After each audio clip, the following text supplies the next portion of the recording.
जी नाज़रीन, welcome back from the break. और अब बात कर लेते हैं अमेरिका ईरान के हवाले से। डोनाल्ड ट्रंप ये दावा कर रहे हैं कि आज स्ट्रेट ऑफ होर्मुज़ को मुकम्मल खोल दिया जाएगा, जबकि ईरान का ये दावा है कि अमेरिका के साथ कोई मुज़ाकरात नहीं हो रहे। अलबत्ता स्ट्रेट ऑफ होर्मुज़ को लेकर ओमान से जो है वो राब्ते में है। साथ ही ये भी खबर आई है कि ईरानी सदर मसूद पेज़ेश्कियान के इस्तीफ़े के हवाले से बातें गर्म हो रही हैं। 28 मरतबा वो इस्तीफ़े का कह चुके हैं। और अब ये बड़ी खबर भी सामने आई कि मुश्तबा खामनेई का कहना है कि अगर ईरानी सदर ने एक और बार इस्तीफ़े का कहा तो इसे मंजूर कर लिया जाएगा। ईरान की जो पार्लियामेंट है वो इस वक्त क्या सोच रही है, ईरानियंस क्या सोच रहे हैं, क्या ये मुआहदा होगा या नहीं। और जो फ्रीजन एसेट्स थे जिसके हवाले से हमने देखा था कि बर्गन स्टॉक में भी एक बैठक हुई थी और ये बताया जा रहा था कि ईरान को जो उसके एसेट्स हैं वो मिल जाएंगे, यानी कि रिलीज़ हो जाएंगे।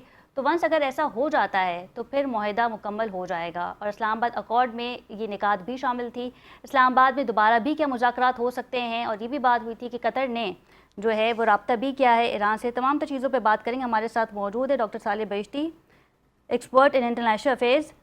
जी ठीक है, बात ये हो रही थी ईरान के हवाले से कि जिस तरीके से पाकिस्तान ने कोशिशें की, काविशें की, और साथ ही उसके बाद हमने देखा कि कतर भी आया था। पहले मुज़ाकरात जो है वो इस्लामाबाद में हुए, फिर बर्गन स्टॉक में हुए, कतर भी मुतहरिक हुआ। वज़ीर ख़ारजा अब्बास अराग़ची ने भी कतर का दौरा किया और यूँ लग रहा था कि मुआहदा जो है वो फिल फौरी हो जाएगा। लेकिन जिसके बाद हमने देखा कि एक बार फिर अमेरिका की जानिब से जहारियत की गई और यूँ लगा कि अब मुआहदा मुकम्मल नहीं हो सकता। लेकिन साथ ही खबर भी जो है साथ आ रही थी कि डोनाल्ड ट्रंप का ये कहना है कि हम एक बार फिर जो है वो मौका देंगे ईरान को कि वो मुआहदा करे।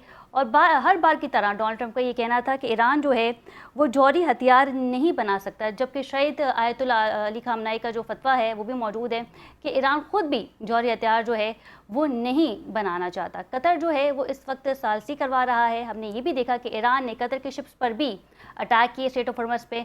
और कुछ दिनों पहले की अगर बात करें तो वहाँ पर भी हमने देखा कि किस तरीके से सऊदीया और ईरान के दरमियान जो है वो कशीदगी हुई, ये अपनी हौसी का सिलसिला हुआ।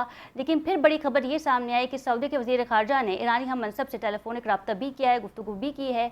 और फिर हमने ये भी देखा कि कल कुछ शिप्स जो हैं वो बाबुल मंदब से भी गुजरे हैं बासानी। पाकिस्तानी शिप्स को तो खैर रोका ही नहीं गया, चाहे वो स्ट्रेट ऑफ होर्मुज़ की बात करें या फिर बाबुल मंदब की बात करें। लेकिन एक दो शिप्स जो हैं कल सऊदीया के बासानी जो है बाबुल मंदब से गुजरे हैं। और अब यूँ बताया जा रहा है कि जो खलिश थी सऊदीया और ईरान के दरमियान अब वो भी ख़त्म हो गई है। डॉक्टर साले हमारे साथ मौजूद हैं।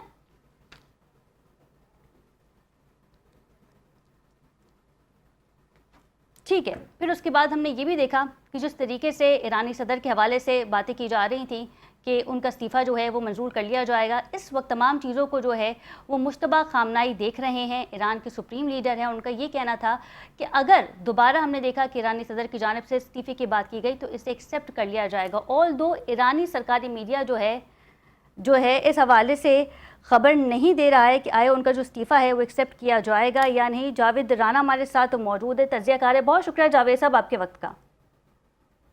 जी थैंक यू। जावेद साहब, क्या समझते हैं आप कि एक बार फिर हम देखेंगे कि ईरान और अमेरिका के दरमियान जो है वो मुज़ाकरात तो हो जाएंगे? और क्योंकि एक बार फिर डोनाल्ड ट्रंप ने दावा किया है कि स्ट्रेट ऑफ होर्मुज़ को जो है वो आज रात खोल दिया जाएगा और तमाम शिप्स जो हैं वो बआसानी वहाँ से गुजर सकेंगे, जबकि ईरान ने इस हवाले से, इस खबर के हवाले से जो है वो तरदीद भी दे दी है। उन्होंने ये भी कहा है कि सिर्फ ओमान से राब्ते में हैं, बाकी अमेरिका के साथ जो है हमारे कोई मुज़ाकरात या बातचीत नहीं हो रही बराह रास्त। देखिए, गुज़श्ता 47 सालों में जब से ईरान का इंकलाब आया है, सिर्फ एक दफ़ा ईरान के और अमेरिका के फेस टू फेस मुज़ाकरात हुए और वो इस्लामाबाद में हुए थे। उसके बाद और उससे पहले जितने भी सेशंस हो रहे हैं वो इनडायरेक्ट मुज़ाकरात हो रहे हैं, जिसका मतलब ये है कि पाकिस्तान के ज़रिए, ओमान के ज़रिए, कतर के ज़रिए ये मुख्तलिफ कम्युनिकेशन हो रही हैं over the period of time. अब सवाल ये पैदा होता है कि आज रात स्टेट ऑफ होर्मुज़ खुल जाएगी।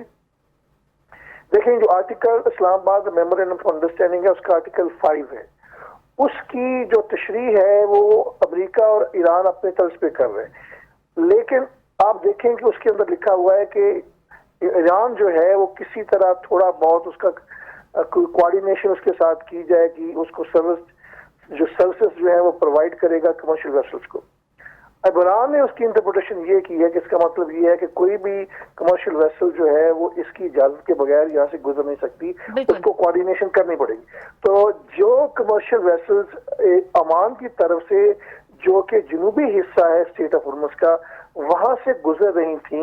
ईरान ने उसके ऊपर ईरान ने हमला किया, 2 कमर्शियल वेसल्स को डैमेज किया। उसके बाद जो जंग का दूसरा मरहला शुरू हो गया था। आप उस कॉन्टेक्स्ट में मैंने आपको इसलिए बताया, ये बताने के लिए कि अब ईरान के और ओमान के जो है वो बायलैटरल मुज़ाकरात हुए हैं, उसमें कोई मैकेनिज्म डेवलप किया जा रहा है कि किसी तरह दोबारा इस किस्म की सूरत हाल पैदा ना हो, और उसमें ईरान का क्या कंट्रोल होगा, जो कमर्शियल वेसल जा रही होंगी और जो आ रही होंगी किस तरफ से वो जाएंगी। आई थिंक उस पर कोई ना कोई फार्मूला जो है वो निकल आएगा, और अगर ये हो जाता है तो बहुत बड़ी एक जो पेचीदगी है वो at least for the time being आर्जी तौर पे वो सेटल डाउन हो जाएगी। अच्छा जावेद साहब, हमने ये भी देखा कल की खबर है कि कुछ जहाज़ जो हैं बाबुल मंदक से सऊदीया के बआसानी गुजर गए हैं। फिर हमने ये भी देखा कि सऊदीया के वज़ीर ख़ारजा का राब्ता हुआ है ईरानिया मनसब से। क्या समझते हैं आप कि अब जो बीच में हमने देखा था कि थोड़ी बहुत झड़प हुई थी, झड़प तो खैर नहीं कहेंगे, लेकिन बातचीत नहीं हो रही थी सऊदीया की ईरान के साथ, अब वो हो जाएगी, कुछ मामला जो हैं वो स्मूथ हो जाएंगे ईरान और सऊदीया की तरफ? देखिए, मेरा ख्याल ये है कि पाकिस्तान ने बड़ी मुश्किल से सऊदी अरब को समझाया बुझाया था कि आप थोड़ा सा इंसान बने और ईरान के मामले में अकल को जो है ना वो उसको let wisdom prevail over everything. अब इन्होंने जब ईरान का एक त्यारा जो है वो सना में लैंड कर रहा था तो उसके ऊपर उस सना एयरपोर्ट को इन्होंने इसके ऊपर अटैक किया था। वो त्यारा फिर गल्फ ऑफ एडन में जो एयरपोर्ट है वहां पे इमरजेंसी की लैंडिंग हुई। उसके बाद ताल्लुकात कशीदा हुए और हुतीज ने जो नेवल ब्लॉकेड कर दिया था सऊदी अरेबिया का, जो सिर्फ उनकी शिप्स आ रही थी।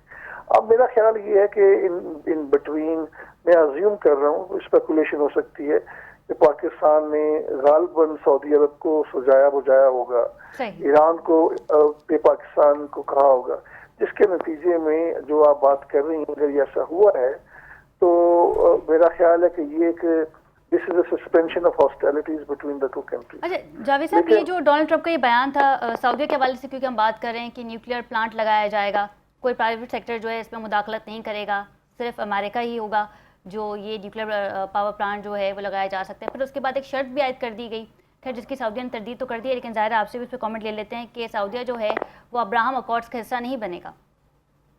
देखिए, इस वक्त मसला ये जो सऊदी अरब ने अटैक किया था सना पे, और मेरा ख्याल ये है कि उस वक्त कोई शायद अंडरस्टैंडिंग उस वक्त की जो हालात ये थी कि ईरान के ऊपर बड़े पैमाने पे हमला करने का प्रोग्राम था और सऊदी अरब को भी उन्होंने गालिबन साथ रखना। This is my assessment. और उसके इन रिटर्न ऑफ दैट सऊदी अरब को ये सिविल न्यूक्लियर प्रोग्राम दिया गया था और उसके ऊपर उस किस्म की टर्म्स एंड कंडीशंस लागू नहीं होती थी, जिसका मतलब ये था कि सऊदी अरब एटॉमिक बम बना सकता था। बाद में उनको फिर ख्याल आया जी कि नहीं देखें तो गड़बड़ हो जाएगी, इसराइल को तस्लीम किए बगैर ये कैसे हो सकता है, तो फिर उन्होंने उसको डीरेल करने के लिए सारा कुछ किया। अच्छा, कांग्रेस में भी इस हवाले से तशवीश पाई गई थी कि डोनाल्ड ट्रंप क्या ऑफर कर रहे हैं, क्या कह रहे हैं सऊदिया को?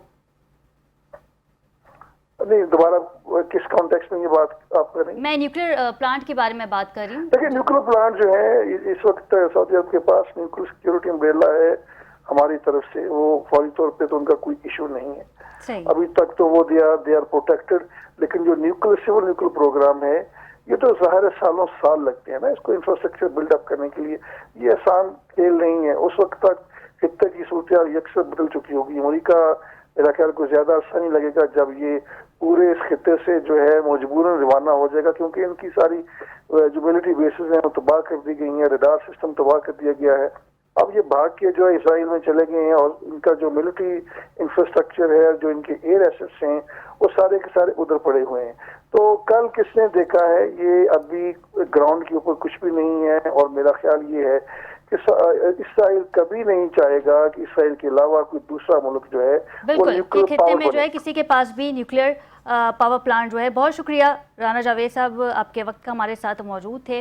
नाज़रीन, एक बार फिर डोनाल्ड ट्रंप ने दावा किया है कि स्ट्रेट ऑफ हॉर्मज़ जो है वो मुकम्मल आज़ाद खोल दी जाएगी, जबकि ईरान ने दावा मुस्तरद कर दिया है और ईरानी सरकारी मीडिया क्लेम कर रहा है कि ओमान से हमारी बातचीत चल रही है स्ट्रेट ऑफ हॉर्मज़ को लेकर कि इन फ्यूचर जो है वो किस तरीके से साथ चलना है। प्रोग्राम का वक्त ख़त्म हुआ। अपनी मेज़बान खतीजा राठौर को इजाज़त दीजिए। अल्लाह निगहबान।